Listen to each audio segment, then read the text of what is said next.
All systems go. Clear for liftoff.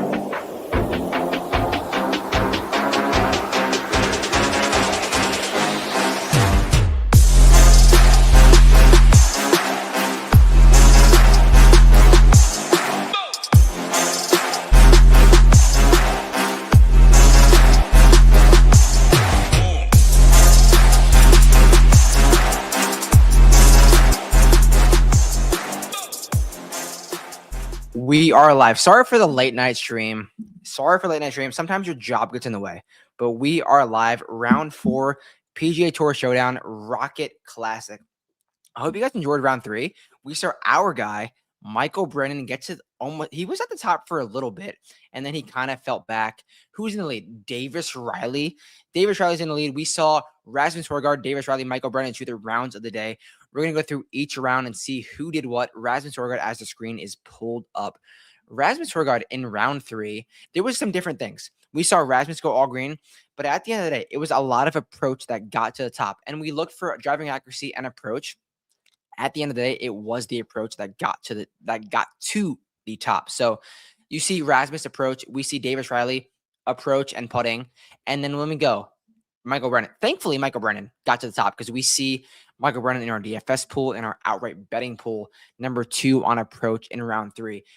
A little bit different than what we were looking for, because if you guys remember, we talked yesterday about driving accuracy being like one of the key stats of the day.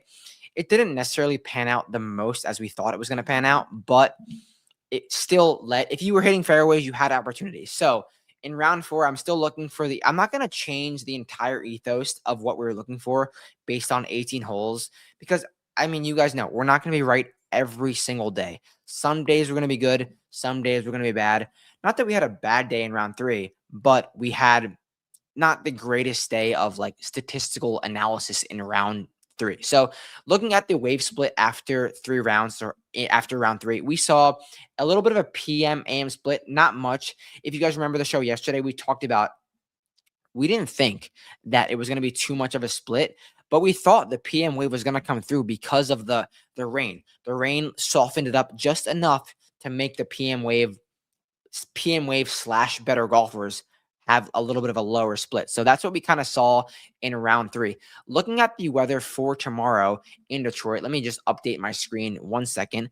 Sometimes when I go to the little the little second screen, it's like doesn't cut off, but doesn't show up. But here we go. We have 3 rounds of golf done in Detroit.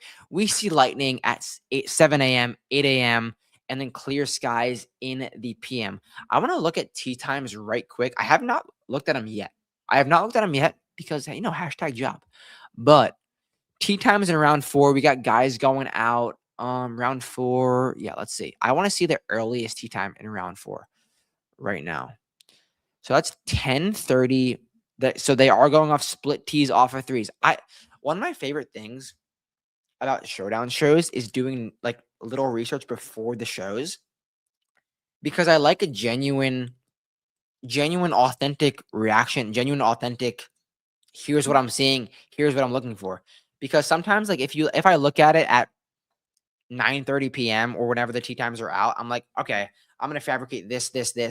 But I like seeing a first time. Okay, here's what we got in round 3, and we're seeing split tees off of 3s. They're going off of 10:30 to Eastern. This is Eastern time, 10:30 to 12:30, so 12:45. So about 2 hours of tee time splits. So I wouldn't expect much of a wave split for round 4. I think in round 4, after taking everything into consideration, birdies are going to be made. The course is going to be a little bit wetter. So I don't think you want to go too crazy towards the top, because I think there's going to be scores all over. I think there's going to be scores from Davis Riley at -15, and then scores from Matt McCarty at -2. There's going to be ability to score at every single point of the leaderboard. And with that being said, I'm not holding back on what I said from rounds 1, 2, 3. driving accuracy, set up opportunities to hit iron shots close. It's not rocket science, guys. We're talking about the same thing 3 straight days. I know this isn't the Detroit we talked about on Monday, but we're seeing what has worked. And it's been driving accuracy leading to approach opportunity. So that is what I'm looking for in round 4. Looking at contest selection for tomorrow, we're going to go with the PGA Tour 15K Showdown. 5K Showdown, the same contest for tomorrow. And I'm surprised. This is 10:16 Eastern time. I feel it's later than it is. It is 10:16 Eastern time. And this contest only has 20 of 35 entrants. 20 of 55 entrants. There's 20 of you watching live right now? Get in this contest. Get in this contest. It is a great payout. 1,100 to top. 200 to 11th place. That is far better than the 10% we usually look for 10th place. So PGA Tour Showdown 5K long drive is the contest selection of the day. Looking at the tools, before we get into the good stuff, we have the Showdown contest. We have the Showdown content right here. Bang. Showdown content. We have the Showdown. There we go. There's my screen. Projections, stone, slate plan, all of this stuff on the site. Code Boots, use it. You're going to get all of it. If you check back in just about, I have it already, but it's not up on the site yet. In just about 20 minutes, all of the Showdown content will be on the site. You're going to get the slate plan. You're going to get who I'm on. You're going to get the core. You're going to get the weather.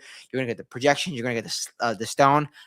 Preferably, I like to use 3 names from each. I like to use 3 slate names. I like to use 3 projection names. I like to use 3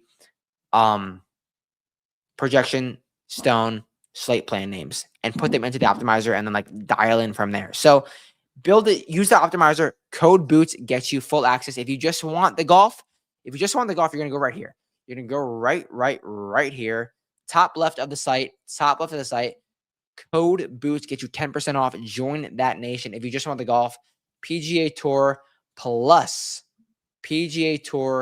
plus optimizer gets you full access for a week. If you want every single sport, we got MLB, we got every single sport. NFL's coming around the corner. All access plus optimizer. Get yourself on the site. But now it is time. Now it is time for the moment you guys have been waiting for. Why we come here every single day. The golfers we're looking at, the players we're looking at, the stats we are looking at. Who are we on in round 4 showdown?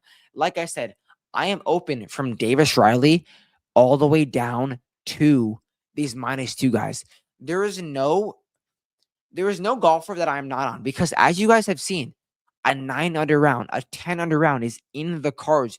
You can shoot 10 under par and get in the mix. And not in the mix. Get for a T4. We're getting a call. Who's that? We're getting a call in the back door. It's all right. Sometimes you get calls in the back door. Gotta answer it. But like I said, you can shoot 61, 62 tomorrow and finish T4. Get all of those round 4 showdown points because as you guys know, round 4, you get points for finishing position, whether it's 1st, 2nd, 3rd, 4th, 10th, 11th. These round 4 points are very, very, very important. So I don't think guys like Hank Lebioda, Nikolai Horgard, Jackson Suber at T60 are out of the equation. So let's get through the stats. Let's talk about some golfers that we're going to touch on tomorrow. Like I said, driving accuracy with some spike approach.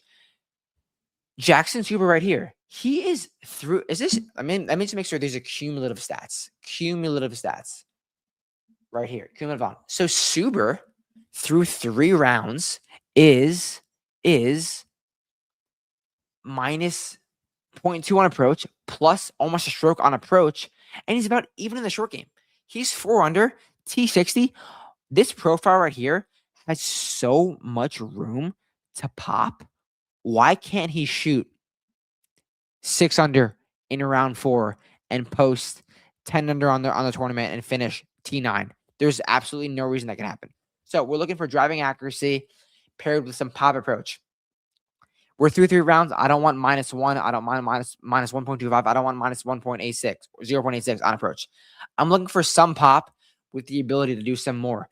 I also don't want to have plus 4.2, plus 4.8. That's like kind of a peak already. I want to find guys who are brewing right here.